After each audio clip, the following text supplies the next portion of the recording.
Welcome to Rajasthan GK training. दोस्तों सबको सबसे पहले हैप्पी होली मेरे और इस मेरे YouTube channel Rajasthan GK training की तरफ से। दोस्तों मैं भगवान से प्रार्थना करता हूं कि आपकी आने वाली होली आपकी एक सरकारी नौकरी के रूप में आए। ठीक है, तो चलिए दोस्तों बात करते हैं हाई कोर्ट एलडीसी के हिंदी मॉडल पेपर की। तो चलिए शुरुआत करते हैं पहले प्रश्न से। इस मॉडल पेपर में भी हम आपके लिए लेकर आए हैं कुल 50 इंपोर्टेंट प्रश्न। ठीक है, जो आपके नवीनतम सिलेबस के अनुसार है। आपको 50 में से कितने प्रश्न सही होते हैं नीचे कमेंट के माध्यम से लास्ट में अपना स्कोर जरूर शेयर करना। ठीक है, चलिए बात करते हैं पहले प्रश्न की कि भीमकाय में कौन सा समास है। तो दोस्तों भीमकाय में समास आपसे पूछ ले, आपको बताना है अव्ययीभाव समास है भीमकाय में। ठीक है, चलिए दूसरा प्रश्न है कि सामिश शामिश का विलोम होगा। तो शामिश का विलोम आपसे पूछ ले तो निरामिष शामिश का विलोम हो जाएगा। ठीक है, शामिश का विलोम निरामिष। ठीक है, चलिए अगला प्रश्न है कि श्यामा कलापी पाली बसंत दूत आदि किसके लिए प्रयुक्त हुए हैं। ये सभी के सभी श्यामा कलापी पाली ये सभी के सभी दोस्तों ये अपने कोयल के क्या हैं, कोयल के लिए प्रयुक्त होने वाले शब्द हैं। ठीक है, चलिए अगला प्रश्न है कि किस क्रमांक का शब्द स्वर्ग का पर्यायवाची नहीं है। यानी कि इनमें से ऐसा कौन सा शब्द है जो स्वर्ग का पर्यायवाची शब्द नहीं है। दोस्तों धूलोक है, नाक है, सुरलोक है, लेकिन विभावरी अपने स्वर्ग का पर्यायवाची शब्द नहीं है। आप नीचे कमेंट के माध्यम से हमें बता सकते हैं दोस्तों कि विभावरी किस चीज का पर्यायवाची शब्द है। जिसने भी राइट आंसर दिए हैं उनका मैं जो कमेंट है, कमेंट में उनका जो कमेंट है उसको मैं पिन कर दूंगा, जिससे सभी को पता चल जाएगा कि विभावरी अपने किसका पर्यायवाची शब्द है। तो आप नीचे कमेंट के माध्यम से बता सकते हैं। ठीक है, चलिए अगला प्रश्न है कि किस क्रमांक का शब्द सर्प का पर्यायवाची नहीं है। यानी कि ऐसा कौन सा शब्द है जिसमें सर्प का पर्यायवाची नजर नहीं आता। दोस्तों बात करें व्याल सर्प का है, अहि सर्प का है, पन्नंग सर्प का है, लेकिन कुरंग अपने सर्प का पर्यायवाची शब्द बिल्कुल भी नहीं है। ठीक है, चलिए अगला प्रश्न है कि चांदनी शब्द का पर्यायवाची शब्द इनमें से कौन सा नहीं है। दोस्तों चांदनी शब्द यानी कि 3 तो चांदनी के पर्यायवाची शब्द हैं, लेकिन एक शब्द चांदनी का पर्यायवाची शब्द नहीं है। तो ऐसा कौन सा शब्द है दोस्तों ज्योत्सना चांदनी का है, चंद्रिका चांदनी का है, कौमुदी चांदनी का है, लेकिन सुबह अपने चांदनी का पर्यायवाची शब्द नहीं है। ठीक है, अगला प्रश्न है कि परिजात किसका पर्यायवाची शब्द है। दोस्तों परिजात किसका पर्यायवाची शब्द है इसके बारे में आपसे पूछ ले तो आपको बताना है परिजात अपने कल्प वृक्ष का क्या है, कल्प वृक्ष का पर्यायवाची शब्द है परिजात। ठीक है, चलिए अगला प्रश्न है किस क्रमांक में अवलंब और अविलंब शब्द युग्म का सही अर्थभेद देखने को मिलता है। दोस्तों अवलंब का सही जवाब आ जाएगा सहारा और अविलंब का आ जाएगा शीघ्र। क्या आ जाएगा, शीघ्र। तो ठीक है, सहारा और शीघ्र अपने राइट आंसर आ जाएंगे। ठीक है, अवलंब और अविलंब का। अगला प्रश्न है कि किस क्रमांक में सभी शब्द शुद्ध हैं। तो किस क्रमांक में सभी शब्द शुद्ध। दोस्तों बात करें अग्नि सही है, अभिशाप अवंतटी ये गलत है, इनमें थोड़े बहुत गलत है। ठीक है, और बात करें और प्रश्नों की तो अभिष्ट अपने ऐसे ही आता है, औत्सुक्त ये भी ऐसे आता है, अंतर्हित इंसाफ भी सही, यानी कि कुल मिला के दूसरा राइट आंसर आ जाता है अपना। ठीक है, अगला किस क्रमांक में सभी शुद्ध हैं। तो ऐसा कौन सा क्रमांक है जिसमें सभी शब्द शुद्ध हैं। दोस्तों अत्यधिक सही है, अनधिकार भी सही है, यानी कि राइट आंसर आ जाएगा फर्स्ट। अगला प्रश्न है दोस्तों कि शुद्ध वाक्य का क्रमांक बताइए। तो ऐसा कौन सा वाक्य है जो बिल्कुल शुद्ध देखने को मिलता है। दोस्तों भुला देनी चाहिए बीता बातें नहीं बीती बातें। ठीक है, बीती बातें भुला देनी चाहिए, बिल्कुल सही है। बीती बातें भुला देना चाहिए, ये भी गलत है। बीती बातें भुला देनी चाहिए, ये भी गलत है। राइट आंसर आ जाएगा बीती बातें भुला देनी चाहिए। ठीक है, इसी तरह तो हम बोलते हैं कि भाई बीती बातें भुला देनी चाहिए। ठीक है, पिछले कुछ भी हुआ हो, चाहे अपना सिलेबस कंप्लीट है या नहीं है, लेकिन अपन को फ्यूचर पे फोकस करना है, अपन को सिलेबस को कंप्लीट करना है और हाईकोर्ट एलडीसी के ज्यादा से ज्यादा राजस्थान जीके ट्रेनिंग के वीडियो को देखना है और शेयर करना है। ठीक है, ऐसा तो करना है। चलिए अगला प्रश्न है प्यारे साथियों कि किस क्रमांक में अशुद्ध वाक्य है। तो ऐसा कौन सा क्रमांक है जिसमें अशुद्ध वाक्य देखने को मिलता है। बहुत सुंदर है, बिल्कुल शुद्ध वाक्य है। ठीक है, राष्ट्र पंडित नेहरू का आभारी है, बिल्कुल शुद्ध वाक्य। आप आइए न ये कह रहा है कि आप आइए न, ये बिल्कुल शुद्ध है। आपका बहुधीय ये अपना अशुद्ध वाक्य देखने को मिल जाता है। अब ये अशुद्ध क्यों है आप नीचे कमेंट के माध्यम से हमें बताएंगे कि सर ये इस तरह से अशुद्ध है। ठीक है, चलिए अगला है कि रू का वर्ण विच्छेद किस क्रमांक में है। तो रू का अगर हम वर्ण विच्छेद देखें ना तो आधा रे और छोटा ऊ मिलके रू बनाते हैं। ठीक है, चलिए तो रे, आधा रे प्लस ऊ। अगला दोस्तों कि निम्नलिखित में से कौन सा, यानी कि आधा रे और रू, आधा रे प्लस ऊ मिलकर अपने रू का रू बनाते हैं। ठीक है, अगला है कि निम्न में से कौन सा वाक्य शुद्ध है। तो इनमें से वाक्य कौन सा है जो बिल्कुल शुद्ध देखने को मिलता है। उसने प्राण की बाजी लगा दी, उसने प्राण की बाजी लगा दी, क्या ये शुद्ध है? नहीं है, नहीं, शुद्ध नहीं है। दहेज की लेन देन बहुत भारी बुरी रिवाज है, दहेज की लेन देन बहुत बुरी रिवाज है, इसमें कुछ गड़बड़ है, तो ये भी गलत है।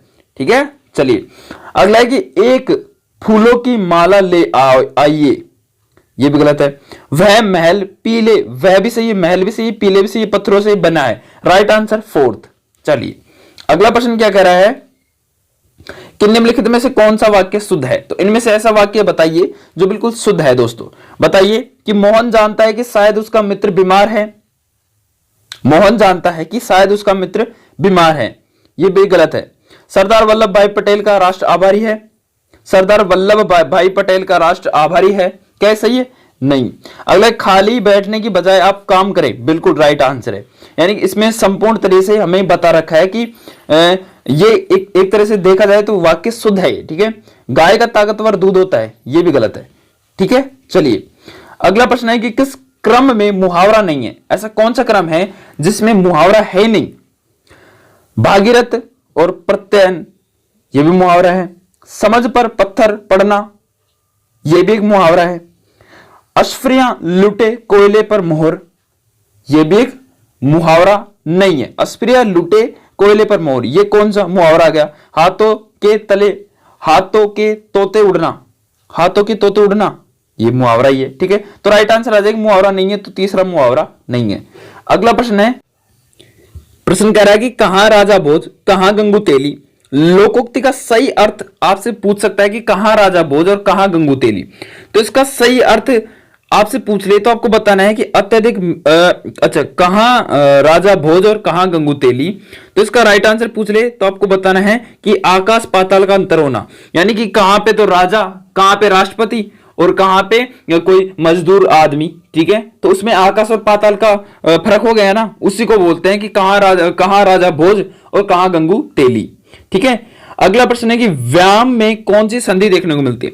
दोस्तों व्यायाम शब्द की अगर हम बात करें तो व्यायाम, व्यायाम दोस्तों इसमें अपने देखने को मिलती है यण संधि। ठीक है, यण संधि व्यायाम शब्द में देखने को मिलती है। अगला प्रश्न है कि भावुक का संधि विच्छेद किस क्रम में है। तो भावुक का अगर हम संधि विच्छेद के क्रम की बात करें ना तो भो प्लस अक, भो प्लस बड़ा वाला भो प्लस अक अपने भावुक का सही संधि विच्छेद आ जाएगा। ठीक है प्यारे साथियों, चलिए अगला किस क्रम में सही मेल नहीं है। ऐसा कौन सा क्रम है जिसका मेल सही नहीं है। दोस्तों अच धन अनंत, अज धन नत बिल्कुल सही है। सट धन दर्शन, सट दर्शन बिल्कुल सही है। ठीक है, अच्छा सट धन दर्शन, सट दर्शन, सट धन दर्शन क्या सही है क्या? मुझे तो कंफ्यूजन लग रहा है। चाचा प्लस एरा, चचेरा बिल्कुल सही है। अनु प्लस ए, अन्वय बिल्कुल सही। तो राइट आंसर सेकंड आ जाएगा। ठीक है, चलिए अगला प्रश्न क्या कह रहा है कि धनुष टंकार में कौन सी संधि है। धनुष टंकार संधि की बात करें कि धनुष टंकार में कौन सी संधि है तो विसर्ग संधि है बिल्कुल। मनोहर में कौन सी संधि है, मनोहर की संधि की बात करें ना, मनोहर की संधि की अगर बात करें तो मनोहर में कौन सी संधि आ जाएगी, वृद्धि संधि आ जाएगी। ठीक है, अगला किस शब्द में तत्पुरुष समास है। तत्पुरुष समास इन कौन से शब्द में है, क्या महादेव में है, क्या ग्रंथ रत्न में है, क्या पंचवटी में है, क्या गृहस्थ में है। अपने तत्पुरुष समास की बात करें ना तो तत्पुरुष समास अपने ग्रहागत में तत्पुरुष समास देखने को मिल जाता है। अगला कि अंशुमाली में कौन सा समास है। तो अंशुमाली समास की बात करें तो बहुवीर्यी समास है। अंशुमाली में बहुवीर्यी समास देखने को मिलता है। आकर्षण में कौन सा उपसर्ग लगा है। तो उपसर्ग की बात करें तो आकर्षण में अपने आ उपसर्ग लगा है। ठीक है, अगला प्रश्न है किस क्रम में नी उपसर्ग नहीं है। तो नी उपसर्ग अपने किस क्रम में नहीं है तो प्यारे साथियों निर्बल में नहीं है। अगला किस क्रम में एक से अधिक उपसर्गों का प्रयोग किया गया है। एक से अधिक उपसर्गों का प्रयोग अपने पर्यावरण में किया गया है प्यारे साथियों, ना कि अलंकार में, ना कि अवयव भाव में, ना कि तिरोभाव में। ठीक है, सिर्फ पर्यावरण में एक से अधिक अलंकारों का प्रयोग किया गया है। ठीक है, अगला प्रश्न है किस शब्द में अंध उपसर्ग नहीं लगा? तो अंध उपसर्ग किस शब्द में नहीं लगा दोस्तों? अधमरा में लगा है, अधजला में लगा है, अधपका में लगा है, अधर्म में अपने अध उपसर्ग नहीं लगा। ठीक है, अगला किस शब्द में सम उपसर्ग नहीं लगा? दोस्तों सम उपसर्ग किस शब्द में नहीं लगा, इसके बारे में बात करें तो समर्थ में लगा है, संस्कृत में लगा है, संतोष में लगा है, सज्जन में अपने सम उपसर्ग नहीं लगा। आपको विशेष करके ध्यान रखना है, थोड़ा बहुत उपसर्ग के बारे में वैसे कम पूछेगा। ठीक है, आपके उपसर्ग संबंधित प्रश्न शायद ही देखने को मिलेंगे। ठीक है, लेकिन अपन को तो कंप्लीट करना होगा। ठीक है, प्रिपरेशन पूरी करनी होगी। ठीक है, अगला प्रश्न है कि निर्निमेष शब्द में कौन सा उपसर्ग है? निर्निमेष शब्द की बात करें तो इसमें निर आ रहा है, निर, तो नी और आदर है, यानी निर्मेष में शब्द कौन सा उपसर्ग है? तो निर उपसर्ग है। निर्मेष शब्द में कौन सा उपसर्ग है? तो निर उपसर्ग है। अगला प्रश्न है कि किस क्रम में उपसर्ग का सही प्रयोग नहीं हुआ? तो ऐसा कौन सा क्रम है जिसमें उपसर्ग का सही प्रयोग नहीं हुआ? तो निलंबन में नी है बिल्कुल, निराकरण में निर है बिल्कुल, दुर्योधन में दू और अपहरण में अप बिल्कुल। तो किस क्रम में उपसर्ग का सही प्रयोग नहीं हुआ? तो दुर्योधन में दू दे रखा है जो अपने सही प्रयोग नहीं हुआ। अगला प्रश्न है निम्न में से किस वाक्य में यह प्रत्यय का प्रयोग नहीं हुआ? तो यह प्रत्यय का प्रयोग अपने किस वाक्य में नहीं हुआ प्यारे साथियों? साक्य में हुआ है, लावण्य में हुआ है, आधिक्य में हुआ है, लेकिन पूजनीय में अपने यह प्रत्यय का प्रयोग नहीं हुआ। अगला प्रश्न है कि किस क्रमांक में भाववाचक तद्धित प्रत्यय है? तो भाववाचक तद्धित प्रत्यय की बात करें तो बुलावा में अपने भाववाचक तद्धित प्रत्यय है। ठीक है, तद्धित प्रत्यय है। निम्न में से किस विकल्प में ई प्रत्यय का प्रयोग हुआ है? तो ई प्रत्यय का प्रयोग अपनी किस विकल्प के अंतर्गत हुआ है दोस्तों? नीति में नहीं हुआ, जानकी में नहीं हुआ, द्रौपदी में नहीं हुआ, दाशरथी में अपने ई प्रत्यय का प्रयोग हुआ है, दाशरथी में। ठीक है, अगला प्रश्न है प्यारे साथियों कि गुर्राहट में कौन सा प्रत्यय है? तो गुर्राहट की बात करें तो इसमें भाववाचक कृत प्रत्यय देखने को मिल जाता है गुर्राहट के अंतर्गत। ठीक है, चलिए अगला कि शुद्ध शब्द इनमें से छांटना है कि कौन सा शुद्ध शब्द है। दोस्तों शुद्ध शब्द की बात करें तो पूर्ति ऐसे नहीं आता। ठीक है, पूर्ति ऐसे नहीं आता, ऐसे आता है। ठीक है, पूर्ति। ठीक है, अगला प्रश्न है कि पूर्ति ऐसे आएगा शायद, पूर्ति। हाँ, पूर्ति की बात करें तो पूर्ति ऐसे आएगा। ठीक है, ऐसे आता है पूर्ति, पू में बड़ा वाला पू आएगा। ठीक है, तो ये भी गलत है, ये भी गलत है, पूर्ति ऐसे नहीं आया, तो राइट आंसर थर्ड। ठीक है, पूर्ति इस तरह से आएगा। अगला है कि जिसे टाला न जा सके उसे हम क्या कह सकते हैं? जिसे टाला ना जा सके, अनिवार्य नहीं कहते, असामयिक नहीं कहते, उसे हम कहते हैं अटल। निम्न में से चपला का अर्थ नहीं है। तो चपला दोस्तों किसे कहते हैं? दोस्तों चपला अपन कह सकते हैं किसे? चंचल को कह सकते हैं, स्त्री को कह सकते हैं, बिजली को कह सकते हैं। ठीक है, लेकिन छतरी अपने चपला का अर्थ नहीं है। ठीक है, चलिए अगला प्रश्न है कि निम्न में से किस विकल्प में अतिथि शब्द का अर्थ नहीं है? तो अतिथि शब्द का अर्थ इनमें से कौन सा नहीं है? दोस्तों मेहमान है, साधु है, कुश का बेटा, कूटस्थ में अपने अतिथि शब्द का अर्थ देखने को नहीं मिलता अपने कुट के अंदर। ठीक है, कुश का बेटा भी तो अपने अतिथि हो सकता है। ठीक है, चलिए अगला एक आंख से देखना, मुहावरे का अर्थ आपसे पूछ लेना तो आपको बताना है समभाव से देखना, यानी कि सबको समान भाव से देखना। ठीक है, अगला जिसकी भुजाएं घुटनों तक लंबी हो उसके लिए प्रयुक्त शब्द कौन सा है? जिसकी भुजाएं घुटनों तक लंबी हो ना तो उसको हम कह सकते हैं अजान भाऊ। ठीक है, चलिए अगला कि हथियार डाल देना, मुहावरे का अर्थ आपसे पूछ लेना, आपको बताना है हार मान लेना।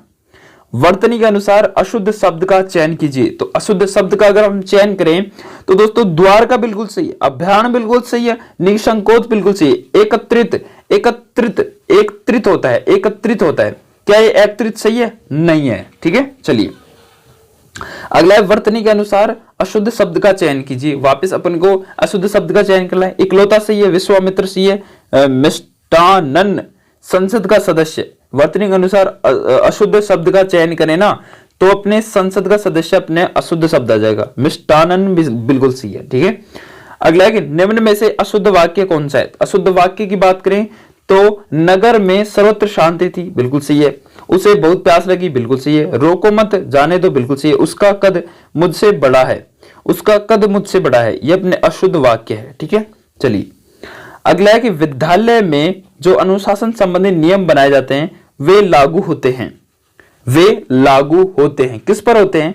उद्दंडित छात्रों पर होते हैं। ठीक है, चलिए अगला प्रश्न है कि किस क्रम में वृद्धि संधि नहीं है? तो ऐसा कौन सा क्रम है जिसमें अपन को वृद्धि संधि देखने को नहीं मिलती है? तो स्व धन ऐच्छिक, स्वैच्छिक में वृद्धि संधि देखने को मिलती है। जल धन ओक, जलोक में वृद्धि संधि देखने को मिलती है। वसु धन एव, वसुधैव में वृद्धि संधि देखने को मिलती है। लेकिन महाधन ऊर्जा में, माहोर्जा में अपने वृद्धि संधि देखने को नहीं मिलती। अगला किस क्रम में क्रमधारय समास का उदाहरण है? क्रमधारय समास की बात करें, बिल्कुल शुभागमन अपने क्रमधारय समास का उदाहरण है। अगला कि चांदनी शब्द का पर्यायवाची शब्द इनमें से कौन सा नहीं है? तो चांदनी शब्द के बारे में बात करें ना, बिल्कुल तुम्हारा राइट आंसर कि शुभ्रा। शुभ्रा अपने चांदनी शब्द का पर्यायवाची शब्द नहीं है। ज्योत्सना है, कौमुदी है, चंद्रिका है। और आज के इस वीडियो का लास्ट प्रश्न है प्यारे साथियों कि अनुज का सही विलोम शब्द आपसे पूछ लेना। अनुज, अनुज होता है बड़ा वाला, तो अग्रज हो जाएगा छोटा वाला। ठीक नहीं, अनुज होता है छोटा और अग्रज होता है बड़ा। ठीक है, तो इस तरह से अपने ये 50% इंपॉर्टेंट 50 प्रश्न आपके एमसीक्यू थे वो हमने करवा दिए। आपके कितने प्रश्न सही हुए आप नीचे कमेंट के माध्यम से आप हमें बता सकते हैं। ठीक है, और आपको एक बार फिर से हैप्पी होली। ठीक है, सभी को बेस्ट ऑफ लक मेरी तरफ से, सभी का सिलेक्शन हो यही मैं दुआ करूंगा भगवान श्री राम से। ठीक है, थैंक यू, धन्यवाद।